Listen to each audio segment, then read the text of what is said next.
దేవుని నామానికే మహిమ కలుగును గాక. హల్లెలూయా. నేడు మనం ధ్యానించబోచున్నటువంటి లేఖన భాగము సామెతల గ్రంథము 12వ అధ్యాయము 13 నుండి 16 వచనములు ధ్యానం చేద్దాం.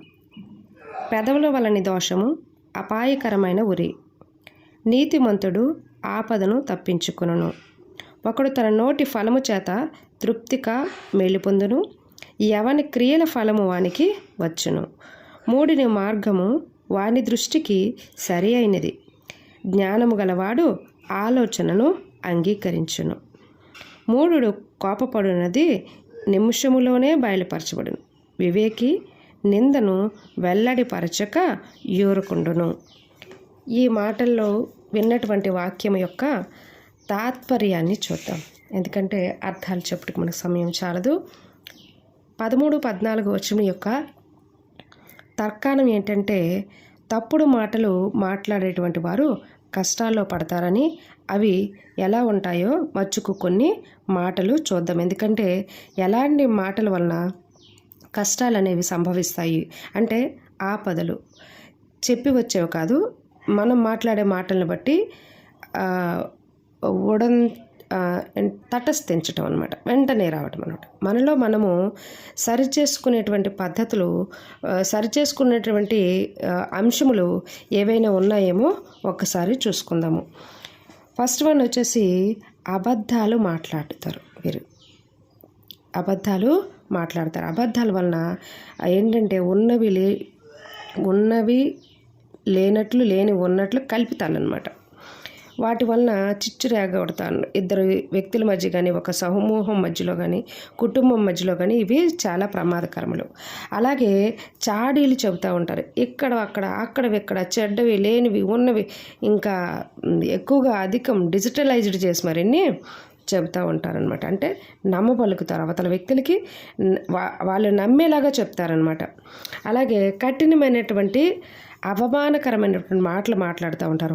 ఒక వ్యక్తిని, లేదా ఒక కుటుంబాన్ని, లేదా ఒక సంఘంలో ఒక కుటుంబాన్ని, ఒక సమూహాన్ని కఠినమైనటువంటి మాటలు, ఆ మాటలతోనే హత్యలు చేసేస్తారనమాట.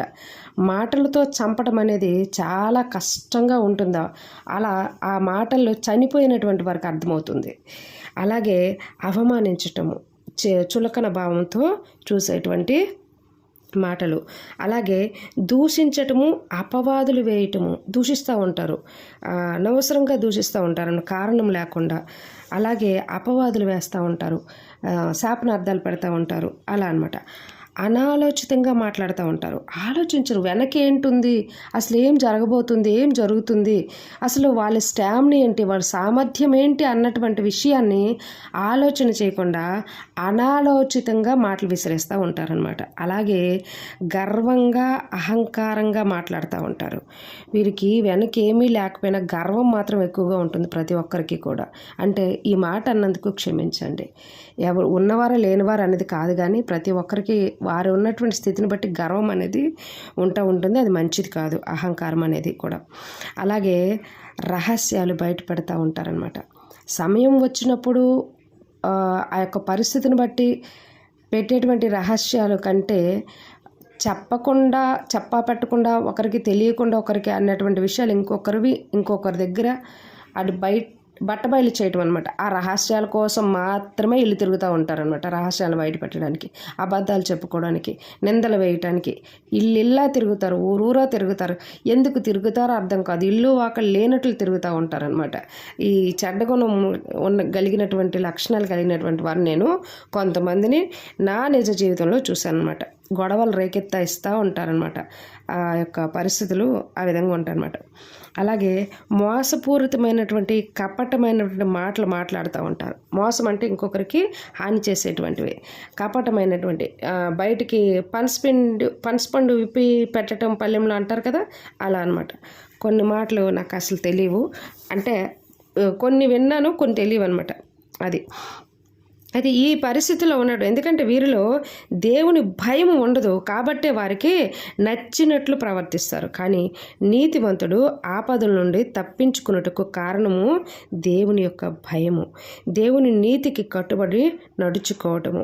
మరి నీతిమంతుని ప్రవర్తన కూడా ఎలాగ ఉంటుందో చూద్దాము. ఎందుకంటే మరి ఎలాంటి మాటలు పట్టుబట్టిస్తున్నాయో, ఎలాంటి మాటలు మాట్లాడినటువంటి వారు ఎలాగుంటున్నారో, నీతిమంతుల యొక్క మాటలు ఎలాంటివి ఉంటాయో, వారి యొక్క ప్రవర్తన ఎలాగ ఉంటుందో కూడా మనకి ఆ యొక్క తారతమ్యత అనేది తెలియాలి.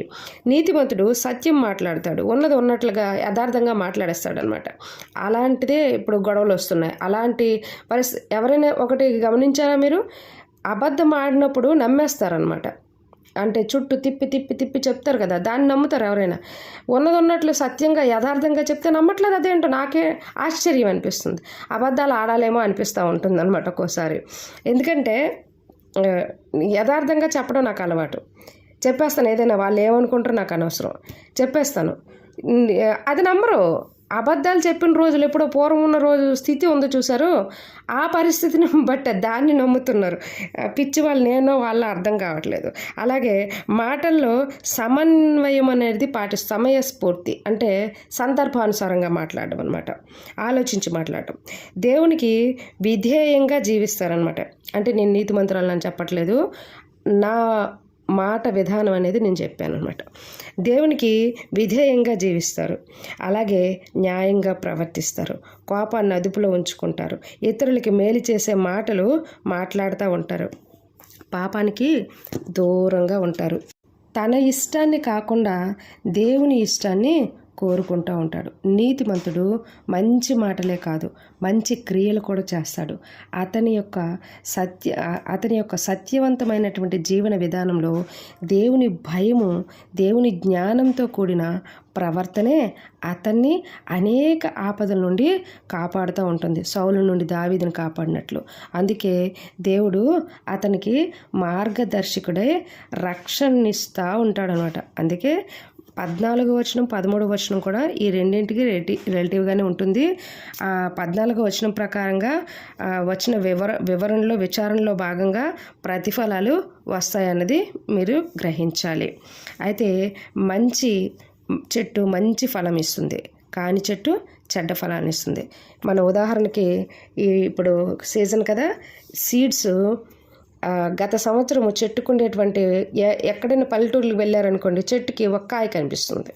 ఆ కాయని ఎందుకు ఉంచుతారనుకుంటున్నారు? మొట్టమొదటిసారిగా చెట్టుకు వచ్చినటువంటి ఫలము శ్రేష్టమనేది, దాని బలమంతా కూడబెట్టుకొని ఒక కాయని బయటికి తీసుకొస్తుంది. అది శ్రేష్టమనేది, పుష్టిగా ఉంటుందన్నమాట, బలంగా ఉంటుంది.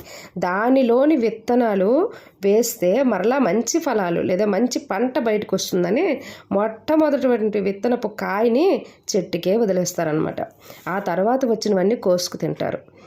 అలాగే మనము మంచి విత్తనముగా ఉండాలి అని అంటే, మనలో మంచి లక్షణాలు ఉండాలంటే, మరి మంచి విత్తనమైనటువంటి దేవుని యొక్క మాటల చేత మనము నాటబడాలి. అలా నాటబడితేనే మంచి పంట అనేది బయటకు వస్తుంది.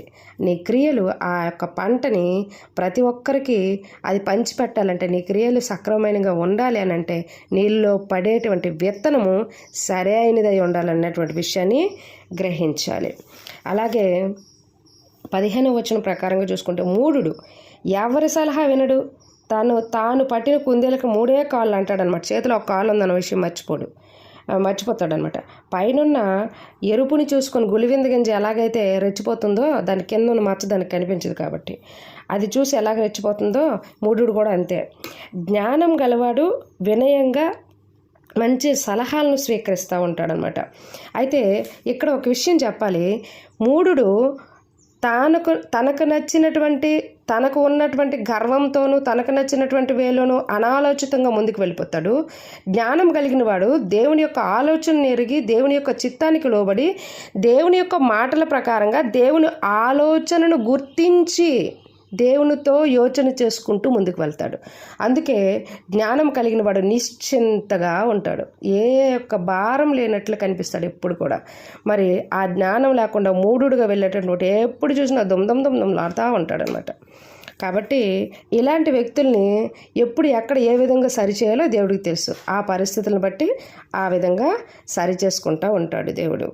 కాబట్టి మనం ఎప్పుడు కూడా మనం జ్ఞానము కలిగినటువంటి వ్యక్తులుగా దేవుని యొక్క చిత్తానికి లోబడి దేవుని మాటలను అనుసరించుకుంటూ దేవుని యొక్క ఆలోచన విధానాన్ని కనిపెట్టుకుంటూ ముందుకు వెళ్ళాలి.